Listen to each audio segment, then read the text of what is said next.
Hi everyone, I hope you are doing well. I am also well. In this video, I am going to show you a student management system that I built using C programming.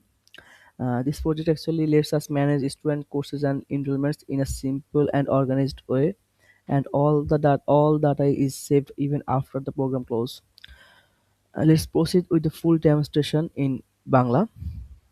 So এটা আমার ফুল code যেটা আমি আসলে C program দিয়ে করছি। Even আমি যদি একবার ফুল কোডটা দেখাতে চাই, এ হচ্ছে আমি ফুল কোড। আমি যদি একটু কোডটা রান করতে চাই সেক্ষেত্রে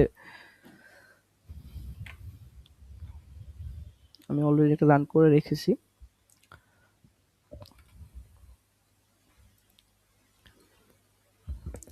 ওকে, এখানে আমরা আসলে দেখতে পাচ্ছি যে আমাদের প্রায় 14টা মেনু রয়েছে, যেখানে যেটার মাধ্যমে আসলে আমরা যেকোনো স্টুডেন্ট অ্যাড করতে পারবো। যেহেতু এটা স্টুডেন্ট ম্যানেজমেন্ট সিস্টেম, সেক্ষেত্রে আমরা আসলে স্টুডেন্টের ইনফরমেশন নিয়ে কাজ করতেছি। যেহেতু আমরা সবগুলো স্টুডেন্ট, আমরা যেকোনো স্টুডেন্ট অ্যাড করতে পারবো। ইভেন আমরা যে অ্যাড করা স্টুডেন্টগুলো রয়েছে সবগুলো যদি আমরা শো করতে চাই, তাহলে আমরা সেকেন্ড মেনু দিয়ে আমরা সবগুলো স্টুডেন্ট শো করতে পারবো।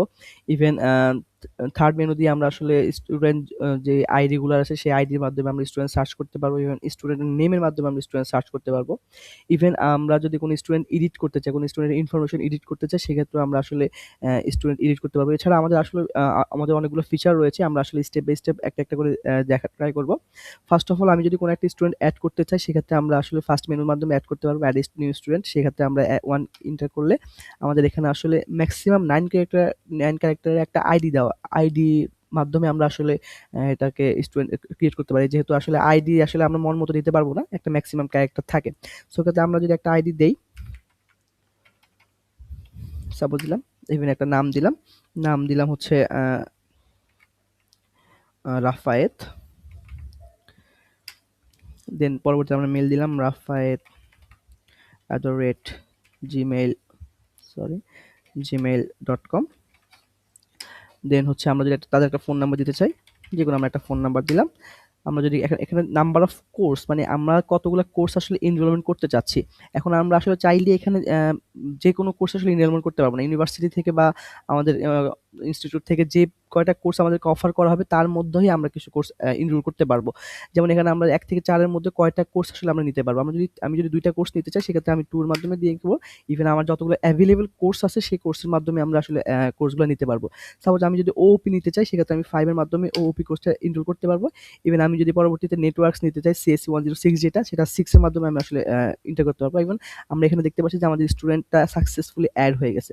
আমরা যদি একটু ব্যাক করি, ব্যাক করার মাধ্যমে আমরা যদি দেখতে চাই যে আমাদের আসলে স্টুডেন্ট যে এড হয়েছে এটাকে শো করতেছে কিনা। সো আমি যদি সেকেন্ড মেনুর মাধ্যমে আমরা আসলে সবগুলো স্টুডেন্ট শো করতে পারবো। দেখতে পাচ্ছি যে এখানে আসলে রাফায়েত, যেটা আমি মাত্রই এড করলাম, সেটা অটোমেটিক্যালি এড হয়ে গেছে। ইভেন এর আগে আমি আরো 4 টা স্টুডেন্ট এড করছি, সবগুলোর স্টুডেন্টের ইনফরমেশন আমি এখানে আসলে দেখতে পাচ্ছি, তাদের ইমেইল, ফোন নাম্বার এবং নাম্বার অফ কোর্স সহ। আমরা যদি একটু ব্যাকে যাই, আমরা এখানে আসলে দেখতে পারবো আমরা যদি কোনো স্টুডেন্ট সার্চ করতে চাই, কোনো স্টুডেন্টের আইডির মাধ্যমে যদি কোনো স্টুডেন্ট সার্চ করতে চাই, সাপোজ আমি থার্ড মেনু দিয়ে সার্চ করলাম, যেমন 2829। আসলে আমরা স্টুডেন্ট আইডির মাধ্যমে আমরা আসলে তার ফুল ডিটেইলস, সে যতগুলা ইনফরমেশন তার রয়েছে সবগুলো আসলে আমরা দেখতে পাচ্ছি। ইভেন আমরা যদি আসলে এটা আইডির মাধ্যমে আমরা যদি একটা ভুল আইডি দেই, সাপোজ আমরা যদি একটা ভুল আইডি দেই, সাপোজ এটা আমি আসলে কোনো স্টুডেন্ট আসলে আমি এখান থেকে খুঁজে পাবো না, কারণ এখানে আমার এই আইডির কোনো স্টুডেন্ট নাই। সেক্ষেত্রে সেক্ষেত্রে আমরা যদি ৫ নাম্বারের মাধ্যমে, সাপোজ আমরা যদি কোনো স্টুডেন্টের ইনফরমেশন এড করতে চাই, এডিট করতে চাই, সাপোজ একটা স্টুডেন্টের ইনফরমেশন রয়েছে, সেটা আপডেট করতে চাচ্ছে। যেমন সাপোজ আমরা যদি এডিটে যাই, সেক্ষেত্রে হচ্ছে আমরা যদি তার আইডিটা দেই, যেমন সে এখান থেকে তার কোনো তার নাম কিংবা ইমেল কিংবা ফোন নাম্বার এডিট করতে চাচ্ছে, সেক্ষেত্রে আমরা এটার মাধ্যমে এডিট করতে পারবো।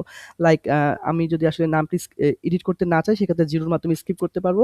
ইমেলটা যদি এডিট করতে না চাই, সেক্ষেত্রে জিরোর মাধ্যমে স্কিপ করতে পারবো। কিন্তু আমি যদি চাই ফোন নাম্বারটি এডিট করতে, সাপোজ ফোন নাম্বারটি এডিট করতে চাচ্ছি, সেক্ষেত্রে আমার আপডেটেড যে ফোন নাম্বারটা, সেখানে আমি এটার মাধ্যমে দিয়ে দিলাম। আমি আসলে ফোন নাম্বারটা আমার আপডেট হয়ে গেছে। ইভেন আমি যদি কোর্সও আপডেট করতে চাই, সেক্ষেত্রে কোর্সও আমি এখান থেকে আপডেট করতে পারবো। আমি আপাতত আপডেট না করে স্কিপ দিয়ে গেলাম।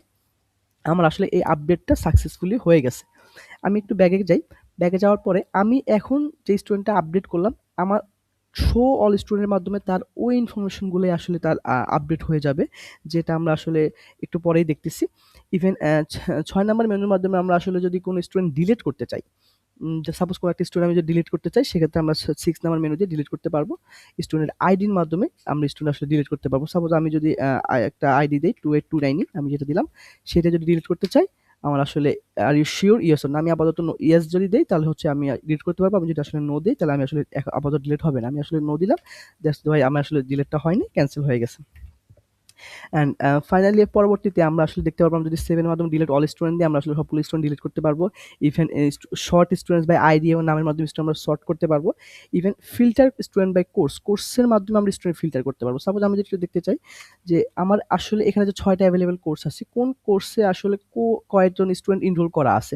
যেমন আমি যদি দেখতেছি 5 ওপিতে কয়জন স্টুডেন্ট এনরোল করা আছে, আমি দেখতে পাচ্ছি যে ওপিতে মোটামুটি 4 জন স্টুডেন্ট এনরোল করা আছে। ইভেন আমরা যদি আরও দেখতে চাই, সেক্ষেত্রে হচ্ছে অন্যান্যগুলো যদি আমি দেখতে চাই, সেক্ষেত্রে আমরা এভাবে দেখতে পাবো যে এই কোর্সে কয়জন স্টুডেন্ট এনরোল করা আছে। যে পরবর্তীতে আমি যদি ব্যাগে যাই, যে আমাদের আসলে কোর্স ম্যানেজমেন্ট সিস্টেম যেটা 12 এ রয়েছে, সেক্ষেত্রে কোর্স ম্যানেজমেন্টটা আসলে মূলত এখানে আমরা করছি যে কতগুলো কোর্স আসলে আমাদের অ্যাভেলেবল রয়েছে। ইভেন আমরা আসলে যদি কোনো কোর্স অ্যাড করতে চাই কিংবা কোনো কোর্স এডিট করতে চাই, ইভেন ডিলিট করতে চাই, তার মাধ্যমে আমি এটা থেকে আসলে ডিলিট করতে পারবো। আমি আপাতত কোনো কিছু অ্যাড বা ডিলিট করতেছি না, আমি সেখান থেকে যদি চাইলে আমি করতে পারবো। জিরোর মাধ্যমে আমি ব্যাগে চলে গেলাম। ইভেন ইউজার গাইডলাইন, যেটা আমাদের আসলে এখানে একটা ইউজার গাইডলাইন আছে, যে আমরা আসলে এইটার মাধ্যমে যে কি ধরনের কি করতে পারবো, এটার গাইডলাইন কি, সেক্ষেত্রে আমাদের এখানে বিস্তারিত দেওয়া আছে। ইভেন আমাদের সম্পর্কে অ্যাবাউট সম্পর্কে এখানে আমাদের অ্যাবাউট দেওয়া আছে, যে আসলে এখানের মাধ্যমে আমরা আসলে কি করতে চাইতেছি, কিভাবে কি করা যাচ্ছে, সেক্ষেত্রে দিতেছি। ইভেন আমরা আসলে যদি কোডটা এখন আমাদের পুরোপুরি এতটুকু, আমাদের ইন ফিউচারে আমরা আসলে আরো এটার অ্যাডমিন লগইন এর মাধ্যমে যে সিস্টেমগুলো আমরা আসলে এটার আরো কাজ করা আছে, আমরা এগুলো করবো ইনশাল্লাহ। ইভেন ওভারঅল আমরা আসলে যেটা করতে চাচ্ছি, সেটা হচ্ছে আসলে স্টুডেন্ট ম্যানেজমেন্ট সিস্টেমের মাধ্যমে আমরা আসলে সকল স্টুডেন্টদের আইডি এবং নামের মাধ্যমে সকল কোর্স এনরোলমেন্ট করতে পারবো ইজিলি, যাতে আমরা এটাকে সুন্দরভাবে গোছায় রাখতে পারি, সেভাবে চেষ্টা করছি। Thanks for your watching. Thank you so much.